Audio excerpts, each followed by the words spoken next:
नमस्ते। आज हम बात करने वाले हैं भारतीय संविधान के एक बहुत ही दिलचस्प अनुच्छेद की, आर्टिकल 27। ये वो आर्टिकल है जो हमारे दिए हुए टैक्स और धर्म के बीच के रिश्ते को तय करता है। मतलब, क्या सरकार का पैसा किसी धार्मिक काम में लग सकता है? ये अनुच्छेद इसी के बारे में है और ये बहुत जरूरी है। तो चलिए इसे थोड़ा आसान भाषा में समझते हैं। देखिए, हम सब टैक्स तो भरते हैं, है ना? पर क्या कभी ये सोचा है कि जो पैसा हम देते हैं वो आखिर जाता कहाँ है?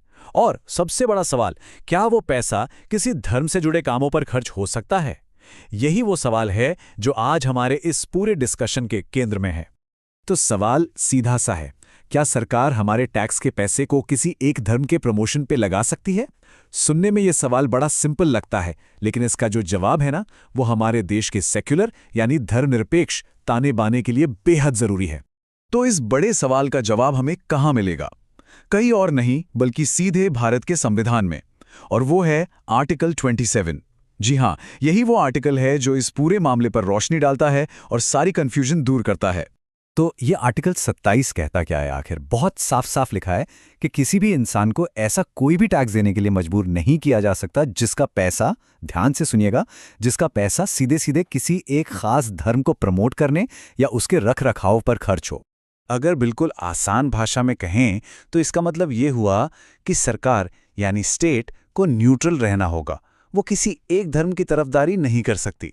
मतलब, जनता से टैक्स का पैसा लिया और किसी एक धर्म पर लगा दिया, नहीं, ऐसा नहीं हो सकता। और यही तो भारत के सेक्युलर होने का असली मतलब है। लेकिन अब यहाँ एक सवाल खड़ा होता है ना?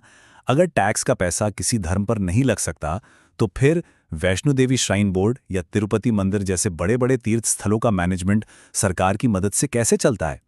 वहां तो लोगों से पैसा भी लिया जाता है। तो क्या ये आर्टिकल 27 को तोड़ना नहीं हुआ? बस इसी कंफ्यूजन को दूर करने के लिए हमें दो शब्दों के बीच का फर्क समझना होगा, और वो दो शब्द हैं कर यानी टैक्स और शुल्क यानी फी। सुनने में एक जैसे लगते हैं, पर कानून की नज़र में इनमें जमीन आसमान का फर्क है। तो चलिए देखते हैं कि इनमें फर्क क्या है।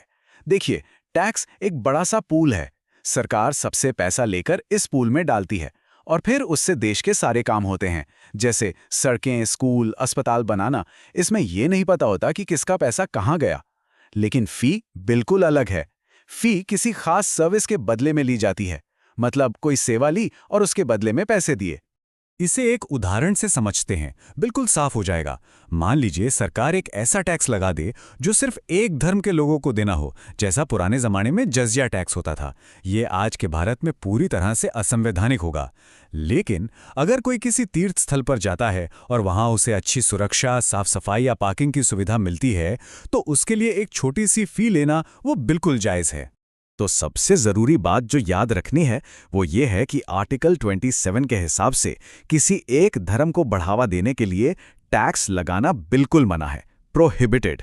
लेकिन अगर कोई सेक्युलर सर्विस दी जा रही है, जैसे मैनेजमेंट या सुविधा, तो उसके लिए फी लेना परमिटेड है, मतलब उसकी इजाजत है।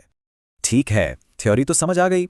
अब चलिए इस सिद्धांत को कुछ असल दुनिया के उदाहरणों से परखते हैं, ताकि ये और भी साफ हो जाए कि क्या सही है और क्या गलत। तो पहला सवाल यह है, क्या तिरुपति जाने वाले तीर्थयात्रियों से भीड़ संभालने और सुरक्षा के लिए फी लेना संवैधानिक है? सोचिए जरा, जो हमने अभी अभी सीखा है उसके हिसाब से इसका जवाब क्या होना चाहिए? और इसका जवाब है हाँ, ये पूरी तरह से संवैधानिक है। क्यों? क्योंकि ये पैसा धर्म के प्रचार के लिए नहीं, बल्कि उन सेक्युलर सर्विसेज के लिए लिया जा रहा है जो वहां आने वाले सभी यात्रियों को मिलती हैं। ये एक फी है, टैक्स नहीं। अच्छा, अब एक दूसरा सिनारियो देखते हैं। मान लीजिए सरकार खास तौर पर सिर्फ हिंदू मंदिरों या सिर्फ चर्चों के रखरखाव के लिए एक अलग टैक्स लगा दे, तो क्या ये सही होगा? जवाब है बिल्कुल नहीं। ये एक असंवैधानिक टैक्स होगा। ऐसा करना आर्टिकल 27 का सीधा सीधा उल्लंघन है, क्योंकि यहां जनता का पैसा किसी एक खास धर्म के रखरखाव के लिए इस्तेमाल हो रहा है, जिसकी साफ साफ मनाही है।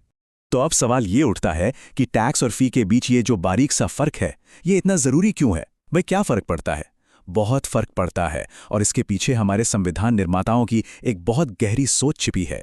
सबसे पहली बात, ये फर्क भारत के सेक्युलर कैरेक्टर को जिंदा रखता है। ये पक्का करता है कि किसी को भी उस धर्म के लिए पैसा देने को मजबूर ना किया जाए जिसे वो नहीं मानता। इससे सभी धर्मों के बीच एक बराबरी का माहौल बनता है। और सबसे बड़ी बात, ये सरकार के खजाने को धार्मिक मामलों से अलग रखता है, जो एक सेक्युलर देश के लिए बहुत जरूरी है। तो कुल मिलाके ये जो प्रावधान है ना, ये सभी धर्मों के साथ फेयरनेस और इक्वालिटी की गारंटी देता है और हमारे देश के सेक्युलर ढांचे को मजबूती से थामे रखता है। यही है आर्टिकल 27 का पूरा सार। तो आखिर में एक सवाल छोड़ जाते हैं, टैक्स और फी के बीच का ये जो नाजुक सा बैलेंस है, ये भारत में धर्म और सरकार के रिश्ते को आने वाले समय में कैसे शक्ल देगा? ये एक ऐसा सवाल है जिस पर हम सबको सोचने की जरूरत है।